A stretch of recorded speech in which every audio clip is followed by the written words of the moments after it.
আসসালামু আলাইকুম এভরিওয়ান, কেমন আছেন সবাই? আশা করি সবাই ভালো আছেন, সুস্থ আছেন। আলহামদুলিল্লাহ আমরাও ভালো আছি। তো চলে যাচ্ছি হসপিটালে। আপনারা জানেন যে আমি কয়েক মাস যাবতীয় ডাক্তার দেখাইতেছি দাঁতের, কিন্তু কোনোভাবে ভালো হচ্ছে না। তো নতুন করে আমি আবার আরেক জায়গায় আসছি ডক্টরের কাছে দাঁতের জন্য। তো দেখি এখানে কি হয়। কিন্তু এইখানের অবস্থা তো আরও খারাপ। এখানে আসার পরে বলতেছে যে না, ওরা পুটিং ভালো করে করছে। কিন্তু ভাই, পুটিং যদি ভালো করে করে তাহলে আমার দাঁতে ব্যথা কেন বলেন? আমার দাঁতে ব্যথা কোনোভাবে কমতেছে না। যাই হোক, তো ওরা বলতেছে আবার অন্য জায়গায় যেতে।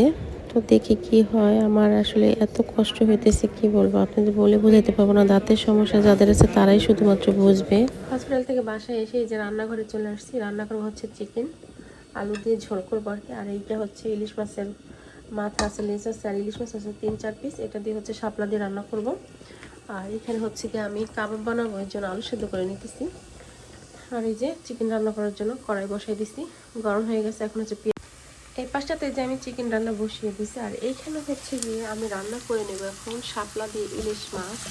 এই যে আমি প্রথমে কড়াইতে তেল আর পেঁয়াজ দিয়ে দিচ্ছি। আমার ছেলে পেটে থাকতে আমার অনেক খেতে ইচ্ছা করছিল শাপলা দিয়ে ইলিশ মাছ, চিংড়ি মাছ, বাট ওই টাইমটাতে কখনোই আমি ইতালিতে শাপলা পাইনি। আমি অনেক খুঁজছি, পাইনি। বাট এখনও অ্যাভেলেবেল যে পাওয়া যায় তাও কিন্তু না। আমি যে সপ্তাহে পাইছি তার পরের সপ্তাহে আবার গেছিলাম, বাট ওই সপ্তাহে আর পাই নাই, একদিনই শুধু পাইছিলাম। আর শাপলাটা তো কিন্তু ইতালিতে অ্যাভেলেবেল পাওয়া যায় না। শাপলাটা হচ্ছে গিয়ে আমি আমার ছেলে পেটে থাকতে আমার অনেক খাইতে ইচ্ছা করছিল, বাট আমি অনেক খোঁজাখুঁজি করছি কিন্তু পাই নাই। আর এখন হচ্ছে কি, যে সপ্তাহে আমি পাইছি তার পরের সপ্তাহে আমি আবার আনতে গেছিলাম, বাট ওই সপ্তাহে যাই আর পাই নাই, অ্যাভেলেবেল পাওয়াও যায় না। আর আমি ওই সপ্তাহে মানে গত সপ্তাহে যে আনছিলাম তখন 8 প্যাকেট নিয়ে আসছিলাম পাওয়ার সাথে সাথেই। তো তারপরে আবারও গেছিলাম, পাইনি। তা আমি এখন হচ্ছে এখানে মশলা দিয়ে দেবো, মাছ কষিয়ে নিব।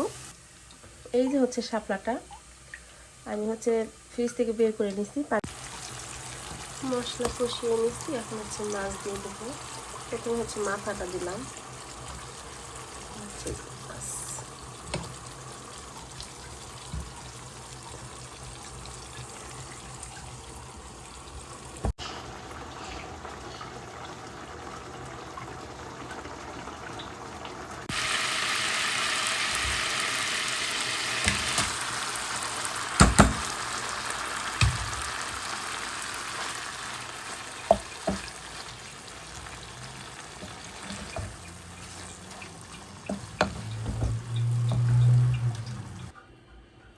শাপলাটা একটু কষিয়ে তারপর ঝোল দিয়ে দেবো। আর এই পাশটাতে যে মাছ তুলে রাখছি আমি, এই যে। আর এইখানে হচ্ছে কি আমি কাবাব করব। এই যে আমি যে সেদিন যে সমোসার যে পুট রেডি করে রাখছিলাম ওইটা ছিল কত কিছুটা, এটা দিয়ে হচ্ছে আমি আজকে কাবাব বানাবো। আলু সেদ্ধ করছি তরকারিতে, এই যে এখানে ঝোল দিয়ে দিচ্ছি। ঢাকনাটা লাগিয়ে রান্নাটা শেষ করব। আর এই পাশটাতে যে আমি কাবাবের সব রেডি করে নিছি। এই যে এখানে কাবাবের জন্য সব কিছু রেডি করে নিয়েছি। এখন হচ্ছে আমি হাতে মেখে নিব। এখানে আমি হচ্ছে ব্রেড ব্রেড ব্রেড কাবাবের জন্য যে এখানে সব কিছু রেডি করে নিচ্ছি। এই যে কাঁচামরিচ দিছি, তারপরে গাজর, আলু, ধনিয়া পাতা, তারপরে যে গুঁড়া মশলাগুলো, তারপরে পেঁয়াজ বেরেস্তা, আর হচ্ছে এই যে ব্রেড গুঁড়া করে নিয়েছিলাম সেটা দিয়ে দেবো। এখন মাখিয়ে শেপ করতে হবে।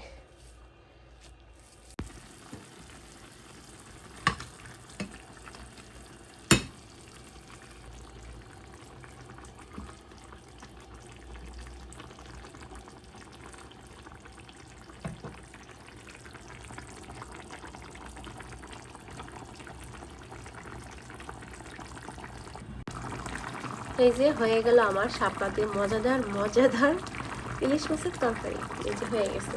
এখন হচ্ছে চুলাটা অফ করে দেবো। আর এই পাশটাতে হচ্ছে আমার কাবাব বানানো হয়ে গেছে। এই যে আমি হচ্ছে চামচের সাহায্যে একটু এইভাবে করে শেপ দিয়ে নিচ্ছি যাতে দেখতে ভালো লাগে। তেল গরম হয়ে গেছে এখানে।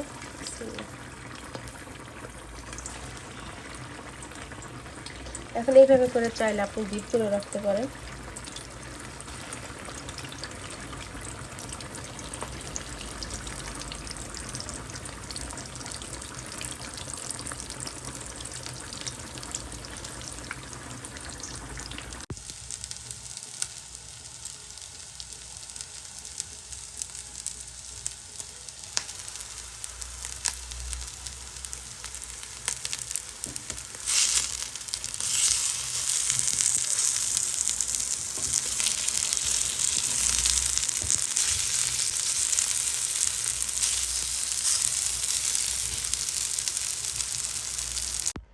তো এই যে সব খাবার দেখছেন, লাইট অফ করে দিচ্ছি।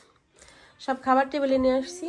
এই যে কালকের এখানে আছে পেঁয়াজু সমোচা, এখানে ছোলা ভুনা আছে, এই যে এখানে ফল কেটে নিচ্ছি, শরবত, এই যে শাপলা দিয়ে ইলিশ মাছ, এই যে মুরগির মাংস। আপনাদের ভাইয়াও আসছে বাসায়। আমি ভাবছিলাম যে মনে হয় একা আজকে, তো দেখি না আসেও চলে আসছে। আসসালামু আলাইকুম। ওয়ালাইকুম আসসালাম। কি হয়েছে তোমার? ভালো। আমি টেনশনে পড়ে গেছিলাম, যে ভাবছিলাম যে একা একাই মনে হয় ইফতারি করতে হবে, তো না, আলহামদুলিল্লাহ আপনাদের ভাইও চলে আসছে।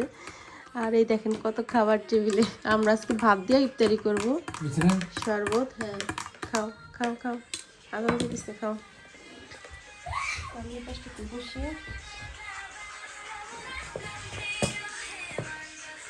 এই যে খেজুর নাও। আমি শরবত খাবো না, তুমি খাও। না চিনি যে প্রথমে ভেবেছিলাম যে শরবতটা খাবো না, তারপর আপনাদের ভাইয়া বলছে যে না, শরবতটা খাওয়া মজা হয়েছে। তো আমার ডায়াবেটিস, তো আমি এর জন্য চিনি জাতীয় জিনিস একটু কম খাওয়ার চেষ্টা করি। এমনিতে তো আজকে ইফতারিতে ভাত খাবো, তারপর যদি আবার শরবত খাই তাহলে ক্যালোরি বেশি হয়ে যাবে। এর জন্য গিয়ে খেতে চাইছিলাম না, তো 2 ঢোক খাইছি। যাই হোক, তো আমার প্রচুর পরিমাণ দাঁতে ব্যথার কারণে গিয়ে আমি খাবার চিবিয়ে খেতে পারতেছিলাম না। আমার অনেকটা পরিমাণ কষ্ট হইতেছিল। তো আপনাদের ভাইয়া বলতেছিল যে চলো তাহলে আমরা আর একটা ডাক্তারের কাছে যাই। দেখেন, এই পর্যন্ত আমি কতগুলো ডাক্তার দেখেছি, কয়েকটা মাস যাবত আমি কিন্তু দাঁতের পিছনে অনেক টাকা ব্যয় করতেছি।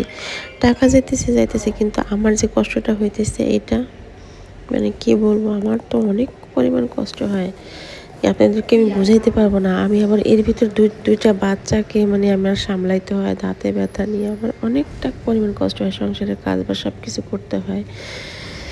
আসলে বিদেশের বাড়িতে এটাই কষ্ট, আসলে কাউকে বলে বোঝাতে পারবো না। যাই হোক, তো এখানে ইফতারিটা করে নিতেছি এখন আমরা দুইজনে।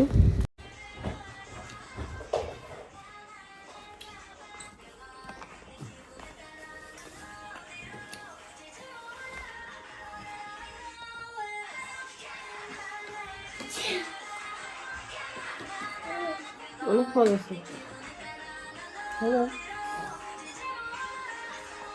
ফল বসে গেছে, বাথরুমে গেলাম।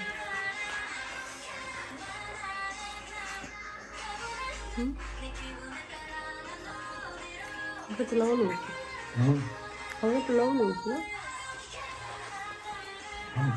মাঝে খাও, খাওয়া শুরু করো।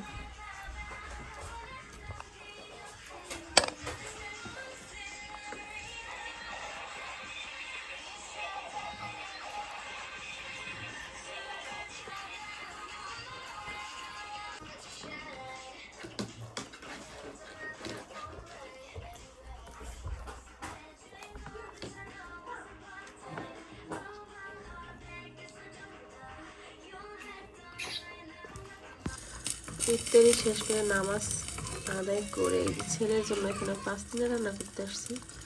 আর এখানে গিয়ে ডিম পোস্ট করে নিতেছি। আপনাদের ভাইয়ের শরীরে খারাপ লাগতেছে, ওটা সামানটা ডিম পোস্ট করে দাও। এখানে 3টে ডিম একসাথে দিয়ে দিচ্ছি।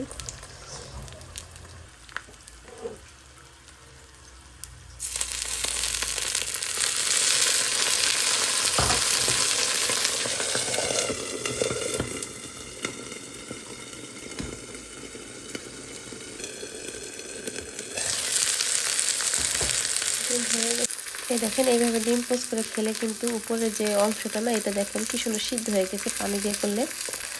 আর আজকের মতো এখানে বিদায় নেব। সবাই ভালো থাকবেন, সুস্থ থাকবেন, দেখাবো নেক্সট ভিডিওতে। আর কালকে আমাদের এখানে 7ম রোজা, তো সবাই সবার জন্য দোয়া করবেন। সবাই ভালো থাকবেন, সুস্থ থাকবেন, দেখা হবে নেক্সট ভিডিওতে। আল্লাহ হাফেজ, আসসালামু আলাইকুম।